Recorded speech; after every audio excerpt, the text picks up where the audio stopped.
السلام علیکم ورحمۃ اللہ وبرکاتہ۔ مرکز الاولیاء لاہور اقصی مسجد میں 30 دن کا اعتکاف ہو رہا ہے۔ معتکفین باپا کی بارگاہ میں سلام عرض کرنا چاہتے ہیں۔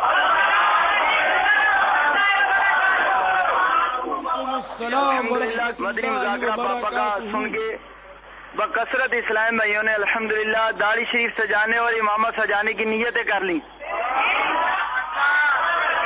الحمدللہ ہمارے اسلامی بھائی بڑے شوق سے الحمدللہ باپا کے مدنی مذاکرے سنتے ہیں، اور مدنی مذاکرے سن کے الحمدللہ ان کے عمل میں الحمدللہ بتدریج اضافہ ہوتا چلا جا رہا ہے۔ باپا کی بارگاہ میں سوال یہ عرض ہے کہ فنا فی الشیخ کسے کہتے ہیں، اور فنا فی الشیخ بننے کے لیے کیا کرنا چاہیے؟ جزاک اللہ خیر۔ اب یہ فنا فی شیخ کا مقام تو خیر بہت بلند ہے۔ اللہ تعالیٰ سچا مرید بنا دے۔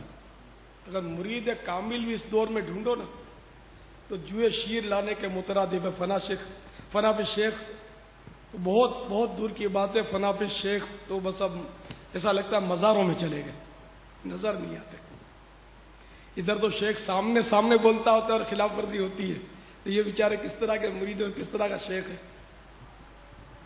فنا فی شیخ مانے شیخ کے اندر اپنے آپ کو گم کر دینا۔ وہ بس اس کو شیخ ہی کی ہر طرف تصویر نظر آئے، شیخ ہی کا ہر طرف اس کو جلوہ نظر آئے، تو اب یہ تو بڑا مطلب ہے کہ بہت ہی کمیاب سا امر ہے۔ شاید دنیا میں کوئی ہوں گے ضرور فنا فی شیخ، لیکن بہت کم۔ تو فنا فی شیخ ہونے کے لیے کیا کرنا چاہیے؟ تو ظاہر اپنے شیخ کی تعلیمات پر عمل کرے اور اس کی محبت اپنے اندر راسخ کرے، اور وہ جیسے کہ بزرگوں نے فرمایا کہ مرید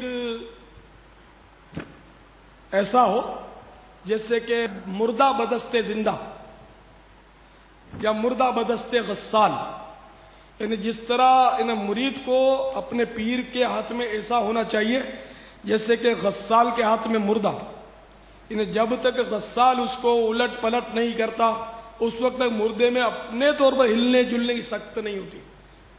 غسال ہی اس کو جس طرح بھی چاہتا ہے غسل دیتا ہے، تو اس طرح مرید اپنے پیر کے حوالے سب کچھ کر دے، اپنا جو کچھ ہے وہ پیر کا۔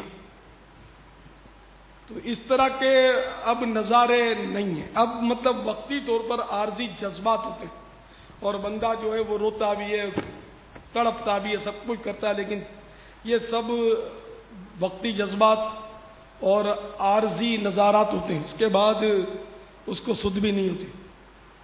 تو اللہ تبارک و تعالی ہم سب کو فنا فی الشیخ سمجھنے اور اس کی سعادت پانے کی ذی نصیب توفیق عطا فرما دے۔